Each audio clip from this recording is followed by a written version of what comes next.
The samurai, a group of fierce warriors formed in northern Japan. Tasked with protecting the emperor from the barbaric tribe the Ainu, the samurai were the best fighters, but some clans proved to be stronger than others. After the fall of the Ainu, two powerful clans emerged, all wanting to take control. They were the Taira and Minamata. In 1180, the Genpei War began, and the two clans fought for power. In 1185, the Minamata emerged victorious, founding the Kamakura government. This new government followed many of the laws from the previous Heian government, but was run by a network of samurai who helped keep the peace. In 1274, the Mongols invaded Japan with a bigger army that had never seen defeat. The Japanese samurai rose to the task and defeated the Mongols. This marked the first time Japan had united to defeat an outside force. However, less than a century later, in 1333, the Kamakura lost control to a rival samurai clan, the Ashikaga. The leader of the Kamakura at the time traveled to the south and established his own court, while the Ashikaga built a bureaucratic government with a capital in Kyoto in the north. A social class called the daimyo ruled the people and attempted to unite them through military rule. In 1392, they successfully united the northern and southern courts. But the north had more power and control over the throne. The central government was still weaker than the local rule. Confusion over succession led to the Onin Wars from 1467 to 1477 and the end of the Ashikaga shogunate. The Onin Wars also started the warring period in Japan that lasted 150 years. There were three people responsible for the end of the warring period. The first was Oda Nobunaga. He conquered warlords and began unifying Japan through military conquest. The second was one of Oda Nobunaga's generals, Toyotomi Hideyoshi.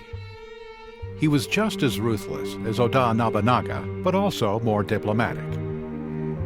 The last was yet another general, Tokugawa Ieyasu, who founded the Tokugawa shogunate.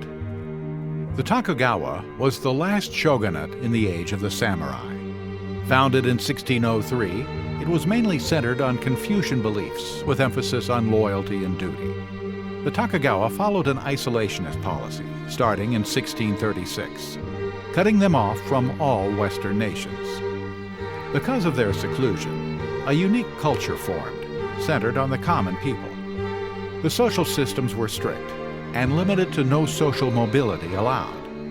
The samurai were on top, followed by artisans, then farmers and merchants. As agricultural production started to fall behind, the Tokugawa shogunate weakened. Peasant uprisings, led by two anti-Tokugawa groups, the Choshu and Satsuma, further weakened the power of the Tokugawa. Their forces combined led to the fall of the Tokugawa, and the Emperor Meiji was put into power. During the Meiji period, rapid modernization occurred, including the abolition of the feudal system and the end of the samurai. In 17th century Japan, expert swordsman Miyamoto Musashi wrote the Book of Five Rings, which established the 9 precepts for conduct and success as a samurai. 1. Do not think dishonestly. 2. One must continue to train if they want success. 3. Become acquainted with every art. 4. Be knowledgeable in a variety of occupations. 5. Know the difference between loss and gain. 6. Develop intuitive judgment and understandment for everything. 7. Perceive those things which cannot be seen. 8. Pay attention to even the littlest of details. 9. Do not engage in useless activities. Samurai were not only skillful warriors, they were highly cultured and literate too. It was common for samurai to enjoy calligraphy, tea ceremony, poetry, and music, and to study. Samurai were expected to be selfless at all times. A samurai's bravery is known as his katana, which is synonymous with samurai sword, and his bushido is synonymous to the warrior's soul. If a samurai was ever personally shamed due to cowardice in battle, shame over a dishonest act, or loss of sponsorship from a daimyo, they would be committed to seppuku, or ritual suicide. During seppuku, the samurai would sacrifice himself by cutting the stomach open and immediately releasing his spirit to the afterlife. It was considered far more honorable to be committed to seppuku than to be executed. But it was kung fu.